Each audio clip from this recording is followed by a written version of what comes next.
Assalamualaikum warahmatullahi wabarakatuh.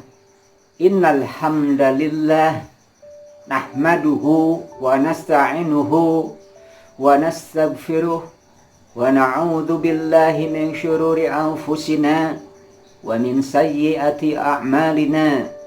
May yahdihillahu fala mudhillalah wa may yudlilhu fala hadiyalah. Ashhadu an la ilaha illallah wahdahu la syarikalah wa ashhadu anna Muhammadan abduhu wa rasuluh alladzi la nabiyya ba'da, amma ba'd. Puji dan syukur mari kita panjatkan kepada Allah Subhanahu wa taala bahwasanya pada hari ini kita masih diberikan kemampuan dan kemauan untuk beramar ma'ruf nahi munkar, terutama untuk anak-anak yang saat ini sedang belajar di rumahnya masing-masing, dan umumnya juga para pemirsa rahimakumullah yang masih setia dan semangat menuntut ilmu agama. Juga selain puji syukur kepada Allah, sholawat dan salam mudah-mudahan senantiasa tercurah kepada junjungan kita Nabi besar Muhammad sallallahu alaihi wasallam. Hadirin, saudara-saudara serta anak-anakku di mana saja berada, menurut catatan sejarah pernah terjadi di zaman Nabi sallallahu alaihi wasallam suatu wabah penyakit yang menular yang disebabkan oleh virus, yaitu ta'un disebutnya. Ketika itu Rasul memerintahkan umatnya agar melakukan pencegahan yang mirip dilakukan pada saat ini, yaitu social distancing, yakni tetap berdiam diri di rumah. Hal ini memberi pelajaran kepada kita bahwa kita harus mengantisipasi agar tidak terkena penularan virus yang membahayakan tersebut. Rajin menjaga kesehatan tubuh, kebersihan badan, dan lingkungan merupakan bagian yang tidak terpisahkan dari syariat Islam itu sendiri.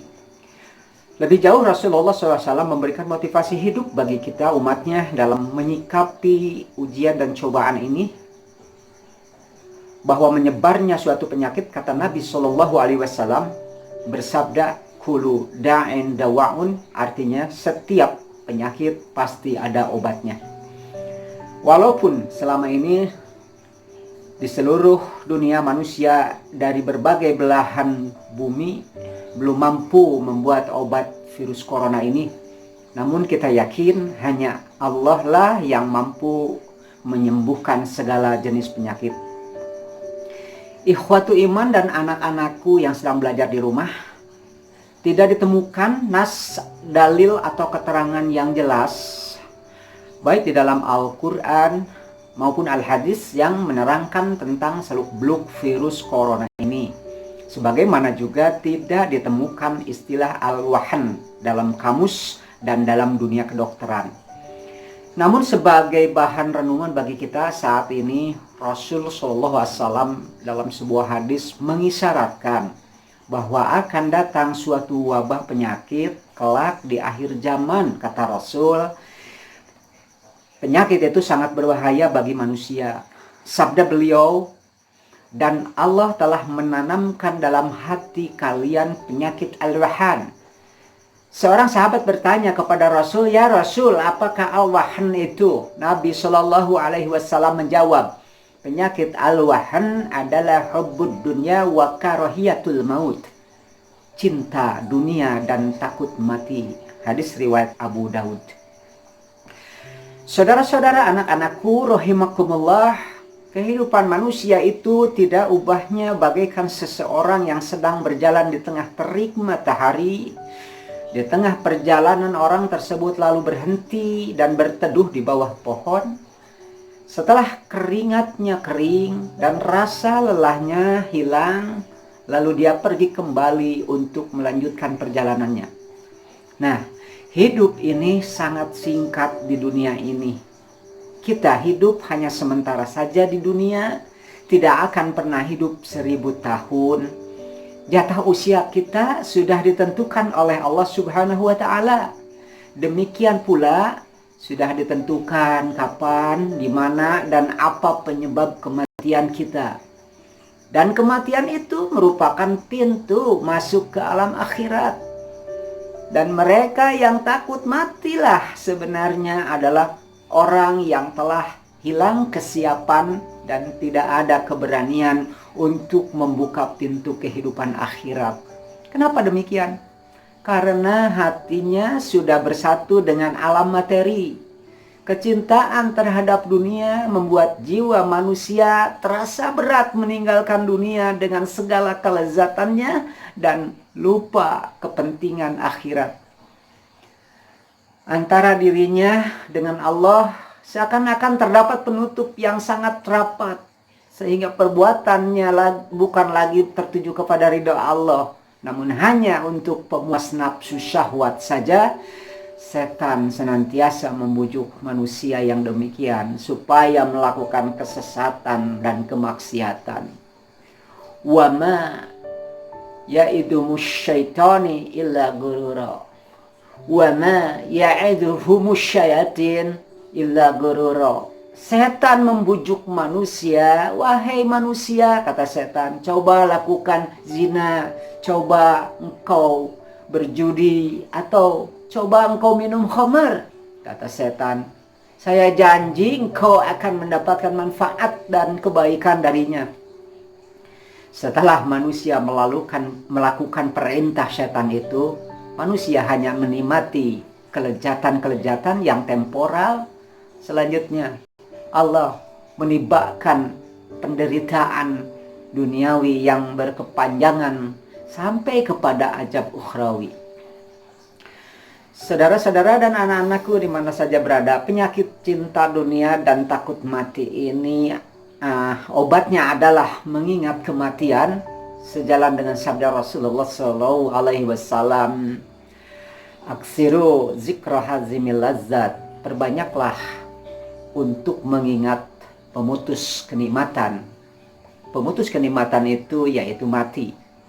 Maka virus yang sangat berbahaya, lebih berbahaya daripada virus corona, yaitu al-wahn, yaitu virus cinta dunia dan virus takut mati. Mari kita perhatikan lagi firman Allah Subhanahu wa taala di dalam kitab suci Al-Qur'an surat At-Takatsur. Bermegah-megahan telah melalaikan kamu, alhaakumut takatsur, hatta zurtumul maqabir, sehingga kamu berziarah ke kubur. Surat At-Takatsur ini menjelaskan bahwa bermegah-megahan telah melalaikan manusia. Kelalaian itu dikarenakan hati manusia sudah tertutup untuk menerima hidayah. Hidup manusia selalu disibukkan dengan urusan dunia. Hidup manusia hanya mengejar kepuasan makanan, pakaian yang mewah, wanita yang cantik, dan kendaraan yang mewah. Hati manusia akan hampa, diselimuti oleh nafsu dunia.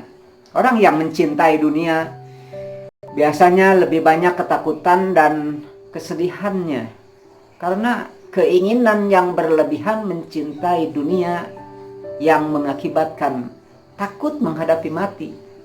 Disebabkan pula betapa beratnya sakratul maut. Begitu pula rumitnya urusan dan huru-hara ketika kematian bagi orang yang selama hidupnya menghadapi dunia ini penuh dengan gelimang dosa. Sabda Nabi Shallallahu Alaihi Wasallam, hubud dunya rasu kulli khati'ati. Kecintaan akan dunia itu adalah pangkal dari segala dosa dan kejahatan. Jadi obat cinta dunia yang pertama adalah mengingat mati. Lanjutan dari surat At-Takatsur kita perhatikan berbunyi hatta zurtumul maqabir, hingga kamu berziarah ke alam kubur. Arti berziarah di sini bisa diartikan mati. Namun berziarah juga bisa diartikan kita hanya berkunjung ke pekuburan saja. Kedua pengertian ini bisa dijadikan sebagai obat yang berkhasiat untuk mengobati penyakit dunia dan takut mati. Jadi obat cinta dunia dan takut mati, obatnya adalah mengingat kematian itu sendiri. Makanya kata Rasul Shallallahu Alaihi Wasallam, sesekali kalian berziarahlah ke kubur, karena ziarah kubur itu bertujuan litzakiral maut atau litzakirul akhirah, untuk mengingat kematian atau mengingat akhirat.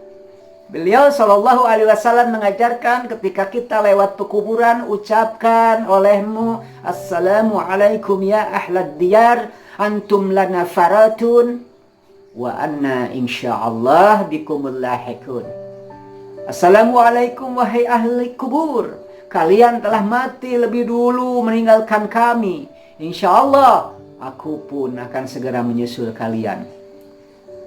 Hadirin serta anak-anak sekalian rahimakumullah, dengan seringnya kita berziarah kubur, itu pun akan menjadikan hati kita akan semakin lunak untuk tidak terlalu mengejar kepuasan syahwat dunia.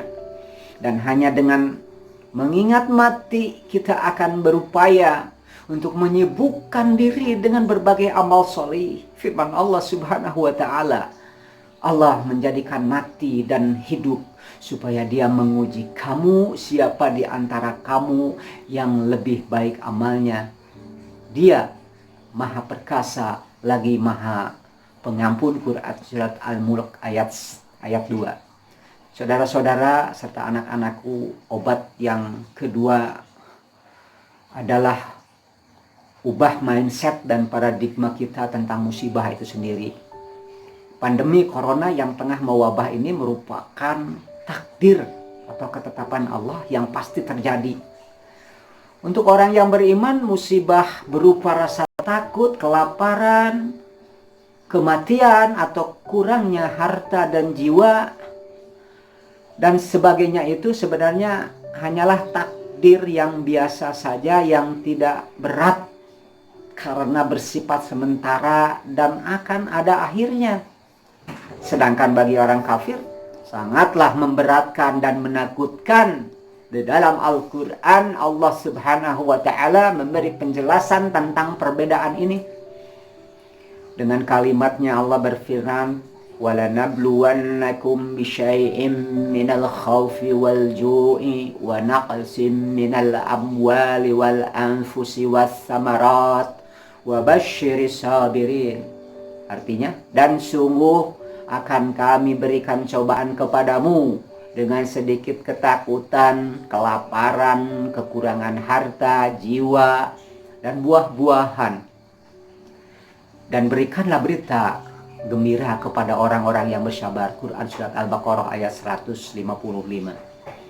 Ayat ini menjelaskan bahwa cobaan yang akan dialami oleh orang beriman itu sebenarnya hanyalah sedikit dan tidak selamanya. Ketika musibah menimpa orang yang beriman, Allah menggunakan lafaz bisyai'in minal khawfi, yang artinya dengan sedikit ketakutan. Bisyai'in adalah kalimat nakiro yang bertujuan untuk menyedikitkan. Sedangkan pada Quran surat An-Nahl 112 kita bandingkan, ketika musibah itu berkaitan dengan orang kafir, Allah menggunakan lafaz libasal ju'i wal khaufi. Artinya karena itu Allah merasakan kepada mereka pakaian kelaparan dan ketakutan. Bima kanu tasna'un, disebabkan apa yang selalu mereka perbuat. Jelas bahwa betapapun besarnya cobaan yang menimpa orang beriman tidak sebanding lurus dan sangatlah kecil jika dibandingkan dengan azab Allah yang akan menimpa kepada orang-orang yang kafir baik di dunia maupun di akhirat. Setelah Allah menurunkan ayat may ya'mal su'an yujzabih, barang siapa yang mengerjakan kejahatan niscaya akan diberi pembalasan dengan kejahatan itu. Sahabat Rasulullah dalam sebuah hadis riwayat Muslim meriwayatkan dari Abu Hurairah radhiyallahu anhu, ketika ayat ini turun, kaum muslimin tengah dilanda kesusahan, yang luar biasa. Mereka mengadu kepada Rasulullah SAW. Beliau bersabda, berlaku luruslah, may ya'mal su'an yujzabi. Berlaku luruslah dan dekatkanlah diri kalian. Sesungguhnya setiap musibah yang menimpa orang muslim itu adalah kafarat. Kafarat baginya. Meski hanya duri yang menusuk badan atau akibat kecelakaan yang menimpanya. Begitu sabda Rasulullah. Demikianlah musibah dalam bentuk penyakit, jika berpengaruh baik terhadap jiwa, menguatkan iman kita, menyebabkan kita meninggalkan kejahatan, lalu kita bertaubat dan beramal soleh, sehingga dapat mengambil pelajaran, menjadi pendidikan akal serta jiwa untuk kita. Para ulama mengatakan segala macam penyakit dan musibah itu serta kesusahan-kesusahan dunia akan menghapus kesalahan-kesalahan kita. Hadirin rahimakumullah, anak-anak sekalian yang sedang belajar di rumah. Yang ketiga, obat daripada virus cinta dunia dan takut mati ini adalah bersabar atas takdir ketika kita mendapatkan musibah, dan beristirja seperti firman Allah Subhanahu wa taala, "Idza asabathum musibah qalu inna lillahi wa inna ilaihi raji'un." Apabila mereka tertimpa suatu musibah, maka mereka mengucapkan, inna lillahi, sesungguhnya kami ini dari Allah, wa inna ilaihi raji'un, dan kami akan pulang kembali, akan kembali lagi, akan ar-raji, kembali kepada Allah Subhanahu wa taala. Dengan demikian, terjangkitnya wabah virus corona bagi umat Islam merupakan musibah dunia yang biasa dan kecil jika dibandingkan dengan musibah cinta dunia dan takut akhirat ini. Jika pertolongan Allah tiba, pandemi corona yang sangat menakutkan ini pun akan selesai. Kuncinya satu, kita ridho dengan takdir Allah Subhanahu wa taala, bersabar atas musibah, dan berdoa terus memohon perlindungan kepada Allah Subhanahu wa taala. Mudah-mudahan kita terhindar dari segala ancaman penyakit yang berbahaya, terutama penyakit al-wahan, penyakit cinta dunia dan takut mati. Demikian yang mampu saya sampaikan. Mohon maaf atas kekurangan dan kekeliruannya. Wallahu ta'ala alam. Aqulu qouli hadza wa astaghfirullah li wa lakum. Wassalamualaikum warahmatullahi wabarakatuh.